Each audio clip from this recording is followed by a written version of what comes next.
अस्सलाम वालेकुम मैम। वालेकुम सलाम। कैसी हो Iman? I am perfectly fine ma'am, thanks. और डिजाइन्स कहाँ तक पहुँचे? बस मैम फाइनल टच बाकी हैं, कल तक रेडी हो जाएंगे इंशाल्लाह। That's really good, impressive. Thank you ma'am.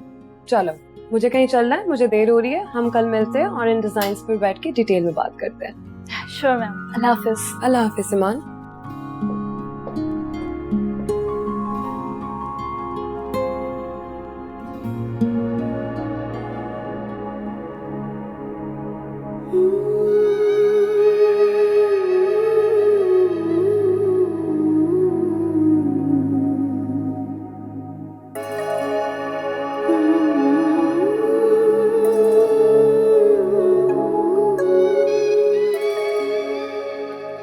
अगर तुमने आज मेरी बात का जवाब ना दिया ना, मैं अपनी जान दे दूंगा।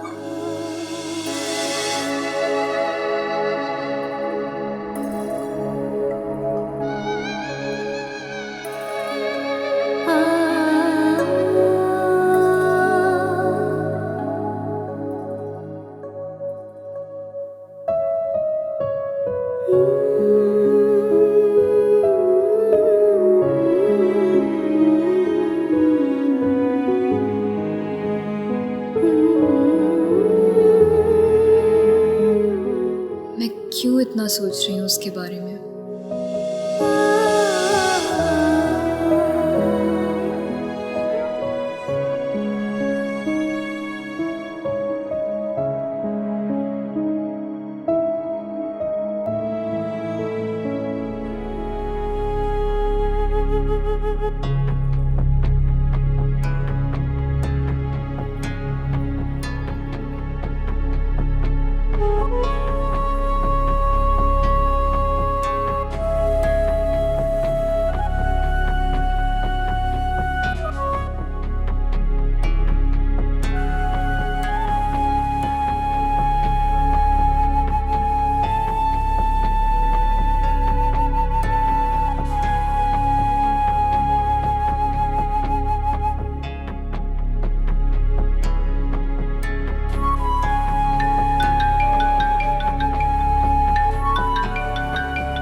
हेलो। हेलो, ये मैं वकास बात कर रहा हूँ, हारिब का दोस्त। हारिब इस वक्त हॉस्पिटल में एडमिट है और बेहोशी में मुसलसल आपका नाम ले रहा है। क्या प्लीज़ आप थोड़ी देर के लिए हॉस्पिटल आ सकती हैं? हॉस्पिटल में? क्या हुआ है आपको? उसने कल रात खुदकुशी की कोशिश की थी। किस हॉस्पिटल में?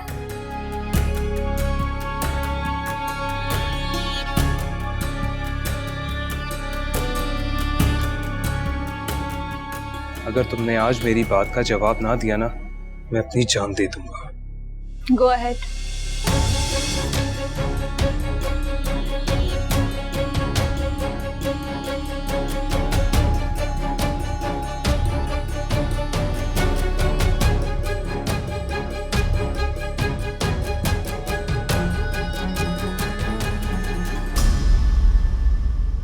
एक्सक्यूज मी, पेशेंट हारिब किस रूम नंबर में? ओके।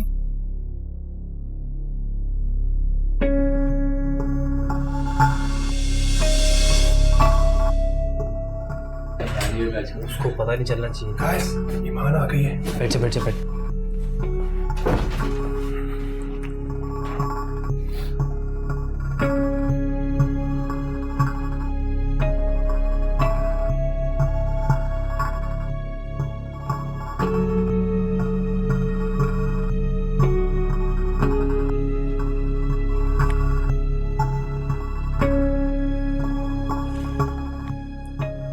अरे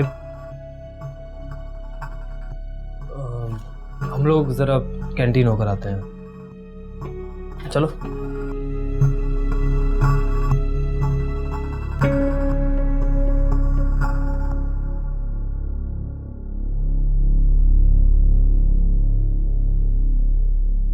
अस्सलाम वालेकुम। वालेकुम अस्सलाम। ये क्या किया आपने हारिब? मैं जो कहता हूँ करके दिखाता हूँ। तुमने मेरी बात का जवाब नहीं दिया, इसलिए मैंने अपनी नब्ज काट ली। हारिब, मैं आपको एक बहुत ही मैच्योर इंसान समझती थी। I am really disappointed. मोहब्बत और जंग में सब जायज है। गलत। ये मोहब्बत नहीं है, ये जुनून है। और अगर आपको ऐसा लगता है कि इस तरह की जुनूनी हरकतें करके आप मुझे इम्प्रेस कर लेंगे तो माजरत के साथ, मैं बहुत प्रैक्टिकल हूं और ऐसी हरकतें मुझे मुतासिर नहीं करती। ऑलराइट, माना कि मैं एक जज्बाती और बेवकूफ इंसान हूँ, लेकिन तुम्हें मुझसे मोहब्बत ना सही, कम से कम हमदर्दी तो होनी चाहिए। हारिब, ये इंसानी हमदर्दी है जो मैं यहां तक चली है। और दूसरी बात, आपकी जान बहुत कीमती है और इसको खत्म करने का हक आपको अल्लाह ताला ने भी नहीं दिया। अगर इस दुनिया से जाएं तो कोई अच्छा काम करके जाएं, और जो चीज किस्मत में है वो तो आपको हर हाल में मिलके रहेगी, और जो चीज किस्मत में नहीं है उसके लिए चाहे आप अपनी जान भी क्यों ना देते वो आपको कभी नहीं मिलेगी। तुम मेरी तबीयत पूछने आई हो या लेक्चर देने? चले, मुझे अब चलना चाहिए। इतनी जल्दी? जी, काम पे जाना है मुझे। ठीक है, आने के लिए शुक्रिया। अपना ख्याल रखिएगा। अल्लाह हाफ़िज़।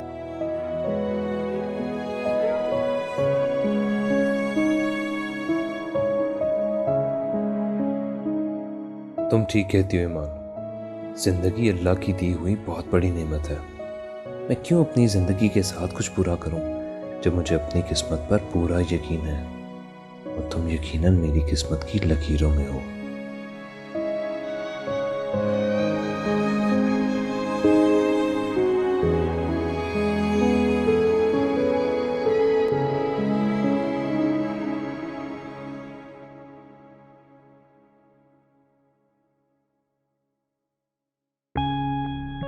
हो सकता है कि मैं गलत सोच रही हूँ। हारिब ने मुझसे झूठ ना बोला हो, ऐसा लगता तो नहीं है वो।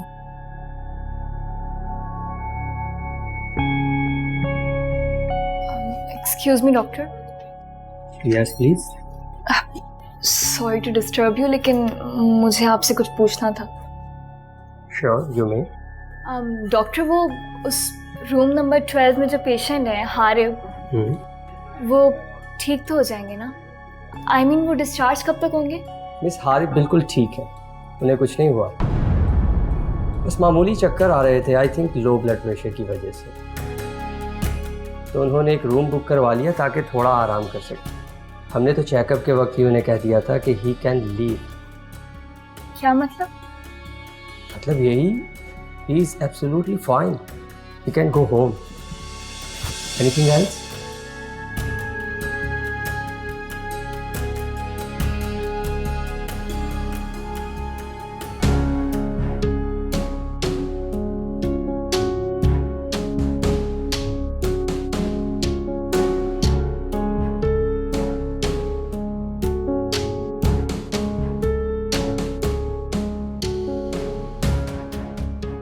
वाह भाई, मान गए। लड़की को तो बहुत फिक्र है तुम्हारी। बस यार, यही तो देखना था, अब यकीन आ गया। आराम से यार, तकलीफ होती है। चल चल बस कर ड्रामेबाज। अब ये कमरा भी खाली करना है, इससे पहले कि ये धक्के देकर बाहर निकाल दें। क्यों धक्के देंगे यार, 24 घंटे के लिए रूम बुक किया हुआ है। सही तो बोल रहा है। वैसे हारिब, ड्रामा तूने बहुत अच्छा किया। अब उस लड़की को सीधे लाइन पे ले आ। वैसे भी क्या है ना, कि सिंपल सी लव स्टोरी बहुत बोरिंग होती जा रही है।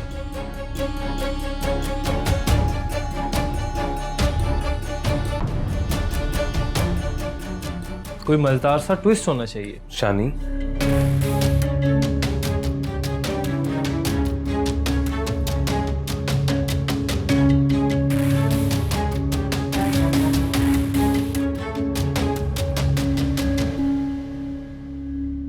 शानी, शानी शानी क्या कर रहा है?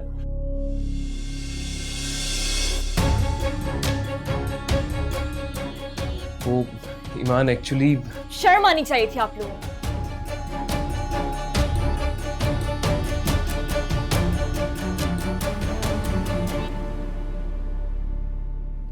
Shame on you! ईमान, ईमान,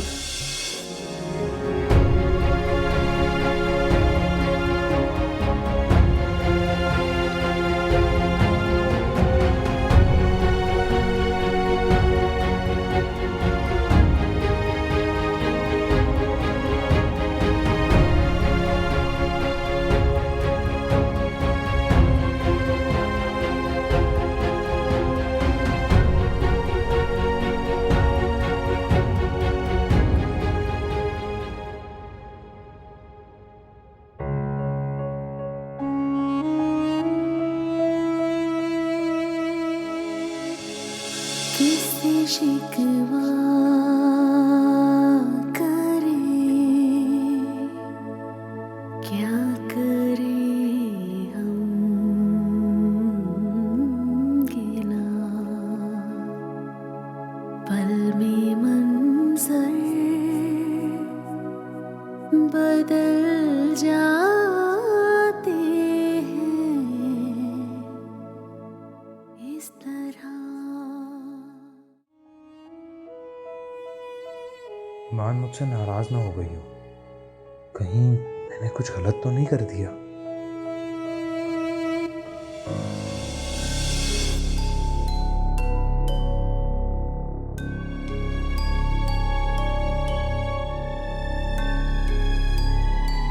बस घर, फ्रेंड्स।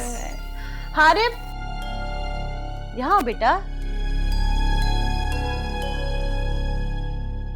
देखो तुमसे मिलने कौन आया। ओह अंबर, एक्टिंग अच्छी कर लेते हो हारिब। मतलब ये कि यकीनन तुमने मुझे एंटर होते हुए देख लिया था, फिर भी अवॉइड कर रहे थे।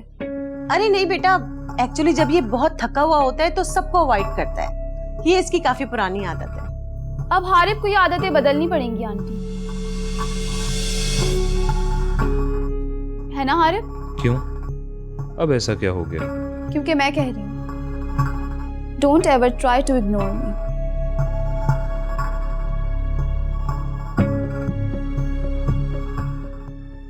I'm sorry, I'm tired. I have to go for rest.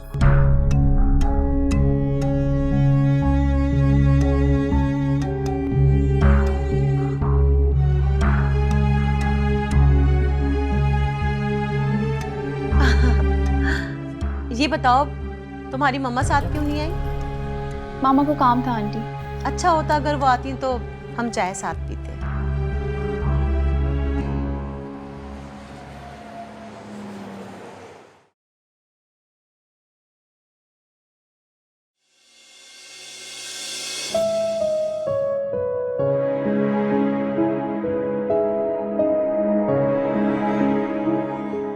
ईमान मेरी बात सुनो।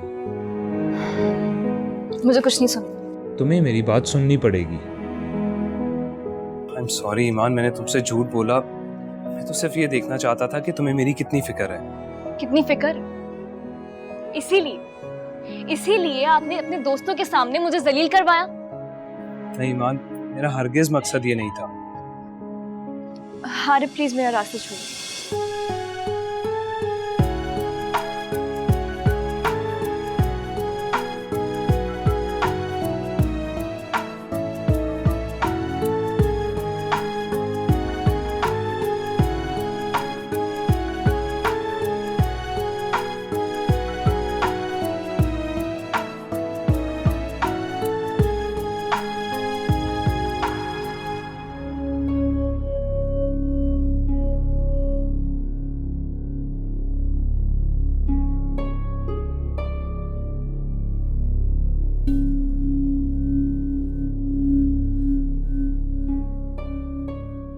इतनी नफरत है तुम्हें मुझसे? रुको ईमान, किस चीज का गरूर है तुम्हें? माना कि मैंने झूठ बोला, गलती की, मेरा तरीक़ाकार गलत था, तो बस ये जानना चाहता था कि तुम्हें भी मुझसे मोहब्बत है कि नहीं। मैंने आज तक किसी का इस तरह इंतजार नहीं किया, ना ही किसी के लिए ऐसा फील किया। लेकिन अब मैं खुद से मजीद झूठ नहीं बोल सकता। मैं तुम्हारे मुंह से सुनना चाहता हूँ, क्या तुम्हें मुझसे मोहब्बत है?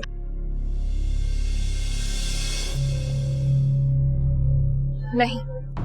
कैसे नहीं है मोहब्बत? ना होती तो उस दिन तुम यूं हॉस्पिटल दौड़ती भी आती। इंसानी हमदर्दी थी, मोहब्बत नहीं थी। झूठ, वो सिर्फ इंसानी हमदर्दी नहीं थी। मुझे वाकई आपसे बात ही नहीं करनी चाहिए थी। एक मिनट, तुम बात क्लियर किए बगैर नहीं जाओगी। क्या बकवास है ये? अब आप हद से बढ़ रहे हैं हारे। नहीं, मैं अभी भी अपनी हद में हूं। मैं तुम्हारे करीब आना चाहता हूँ, तुम्हें महसूस करना चाहता हूँ। हर इंसान के जज्बात होते हैं। तो फिर आप अपने इन जज्बातों को काबू में रखिए। शायद मैंने कहीं ना कहीं गलती की है। तुमने कोई गलती नहीं की ईमान। क्या तुम्हारा दिल नहीं करता कि कोई हो जो तुमसे मोहब्बत करे, तुम उससे मोहब्बत करो? तुम्हें क्या लगता है कि मुझे दिल की बात समझ नहीं आती है? मैडम, दिल की बात समझने के लिए जरूरी नहीं कि आप साइकोलॉजी ही पढ़ रहे हो। आई कैन फील कि तुम कितनी तन्हा हो। तुम्हें भी सुकून और सच्ची खुशी की तलाश है। जरूरी नहीं है कि सच्ची खुशी और इत्मीनान सिर्फ मोहब्बत से ही हासिल हो। जरूरी है। जिंदगी में सच्ची खुशी और इत्मीनान सिर्फ मोहब्बत से ही हासिल हो सकता है। हम उससे इनकार करके हकीकत से नजरें चुरा रहे होते हैं। ठीक है, I respect your feelings and your limitations, लेकिन अपने आप से झूठ तो मत बोलो। क्या चाहते हैं मुझसे हारे? तुम्हें, सिर्फ और सिर्फ तुम्हें। I told you, I love you, ईमान। मैं एक बार की गई गलती दोबारा नहीं दोहराऊंगी, नहीं बनूंगी बेवकूफ, नहीं करूंगी। चाहे इस बार मोहब्बत सच्ची ही क्यों ना हो। बस मैं और मेरी तन्हाई, शायद यही अब मेरा मुकद्दर है। मैं जान गई हूं, बिना बाप की लड़कियों को लोग बेसहारा समझकर यूं बेवकूफ बनाते हैं, उनका फायदा उठाते हैं, उन्हें धोखा देते हैं। सर पर बाप का साया होना कितना जरूरी है। काश काश एक बार मुझे गले से लगा लें बाबा। काश, मगर वो कैसे लगाएंगे जब मैंने कभी पलटकर उनसे माफी ही नहीं मांगी। मुझे एक बार उनके पास जाना चाहिए। सुने जी, मुझे कहीं और जाना है, मैं अपनी डेस्टिनेशन चेंज कर रही हूँ। जी ठीक है मैडम।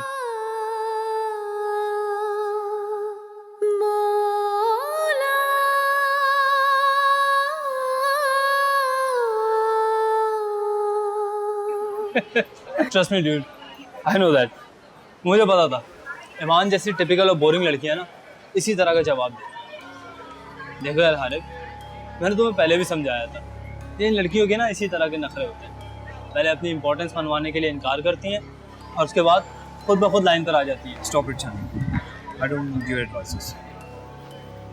देखो हारिब, दोस्त दोस्त ही हो, हमारे लाख झगड़े सही, लेकिन मैं कभी तुम्हें गलत मशवरा नहीं दूंगा। देखो मेरी बात मानो, ईमान जैसी लड़की के साथ ना सीरियस नहीं होते। मैं तो कहता हूँ फ्लर्ट करो और आगे बढ़ो, और शादी हमेशा उस लड़की से करनी चाहिए जो तुम्हारे लेवल की हो, और हाँ, माँ बाप की पसंद की भी, वरना मेरे बाप से पंगा लेने में हमारा अपना ही नुकसान है। इनफ शानी।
जी, आप कौन? अस्सलाम वालेकुम। वालेकुम सलाम। अहमद अमीन साहब घर पे हैं? आप कौन? मैं ईमान। आप यहीं ठहरे, मैं पूछ के आता हूँ।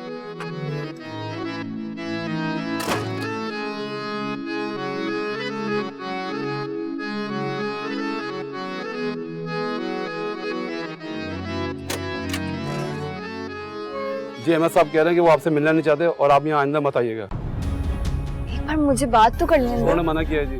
अच्छा तो एक काम कर दे, मुझे उनका कोई कांटेक्ट नंबर दे दें। उनका पुराना नंबर तो बंद जा रहा है। जी मुझे याद नहीं, आप यहाँ से तशरीफ ले जाएं, बराए मेहरबानी। देखिए मेरी बात तो सुन। ईमान, क्या हुआ बेटा? ईमान, क्या हुआ बेटा? हाय हाय, ये क्या हो गया? आओ तो मैं मरहम लगा दूंगा। आओ बेटा, आओ आओ आओ, अच्छा अच्छा।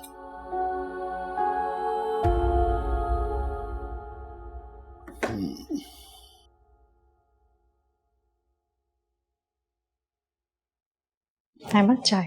Thank you. गार्ड बता रहा था कोई लड़की आई थी मुझसे मिलने।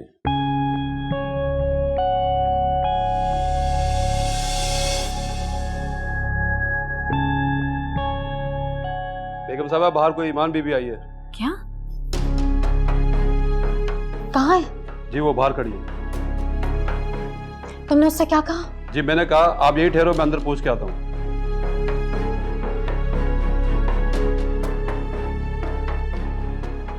उनसे कहो कि अहमद साहब घर पर ही हैं और उससे मिलना नहीं चाहते और यहाँ आइंदा मत आए। समझ गए ना? जी। कोई फालतू बात नहीं करना उससे। जी बेहतर। जाओ। कैसे आ गई से? मुसीबत है। क्या करूं मैं? मेरी जान कब छोड़ेगी? हाँ कोई अजनबी लड़की थी। तूने मुझे बताया क्यों? ऐसे कोई जरूरी बात तो नहीं थी जो आपको बताती। हो सकता है किसी रेफरेंस से आई हो, किसी काम के सिलसिले में। सैरिश नाम था उसका, गलती से हमारे एड्रेस पे आ गई थी। किसी और अहमद से मिलना था उसे।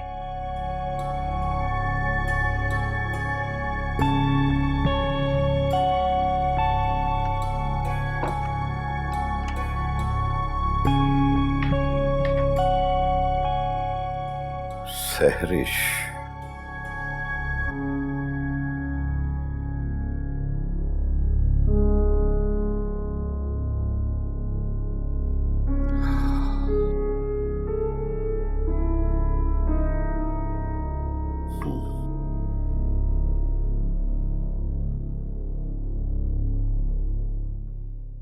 किन ख्यालों में गुम थी बेटा?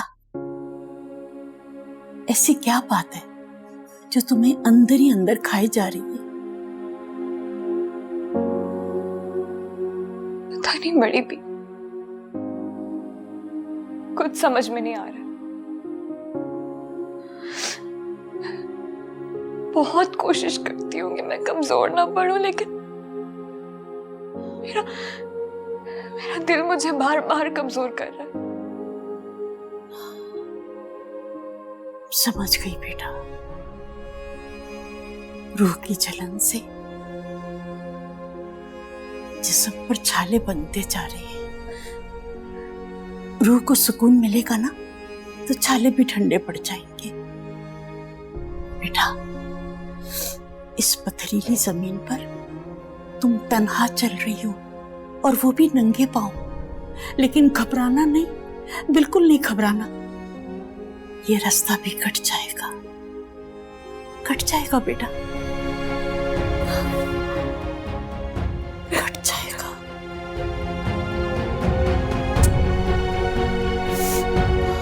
कट जाएगा।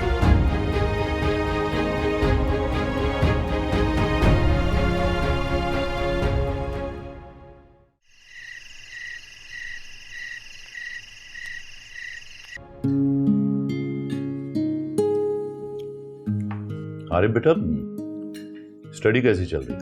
बाबा A1। और फाइनल एग्जाम्स? नेक्स्ट वीक से। अच्छे ग्रेड आने चाहिए। डोंट वरी बाबा। मेरे बेटे ने पहले कभी आपको शिकायत का मौका दिया है जो अब देगा? बेटा, तुम्हारे फाइनल एग्जाम्स के बाद हम सोच रहे हैं कि तुम्हारी और अंबर की एंगेजमेंट कर दी जाए। So mentally prepared yourself for that. बाबा अभी तक तो मेरी स्टडीज कंप्लीट नहीं हुई और मैं शादी कर लूं? क्या मेरी अपनी कोई लाइफ नहीं है? बेटा, हमने कब कहा है ऐसा? लेकिन मंगनी करने में क्या हर्ज है? हर्ज है बाबा। मैंने आपको पहले भी कहा था कि एक दफा मंगनी हो गई ना तो अंबर जैसी मटेरियलिस्टिक लड़कियां लड़कों का जीना हराम कर देती हैं। टाइम दो, अटेंशन दो, ये दो, वो दो। आई एम सॉरी पापा, मुझे वो बिल्कुल भी पसंद नहीं। बुरी बात है बेटा, ऐसे नहीं कहते। पढ़ी लिखी लड़की है। हाँ, थोड़ा सा नखरा है उसमें, जाहिर है। इकलौती औलाद है अपने माँ बाप की, पैम्पर्ड चाइल्ड। तो आप ऐसी पैम्पर्ड चाइल्ड को मेरी जिंदगी में शामिल करके मेरी जिंदगी अजाब करना चाहती हैं? अल्लाह ना करे बेटा, क्यों होगी तुम्हारी जिंदगी अजाब? अंबर एक पढ़ी लिखी सुलझी हुई लड़की है, सोसाइटी में मूव करना आता है उसे, और क्या चाहिए तुम्हें? हम आप लोग सिर्फ उसकी अमेरिकन डिग्री और उसके मॉडर्निज्म से इंप्रेस्ड हैं। जिंदगी में इन चीजों से भी बढ़ के कुछ है। कभी मुझे लगता है कि हमने हारिब को किसी और से गोद लिया है। बेटा, आपकी मेंटालिटी देख के मुझे बहुत अफसोस होता है।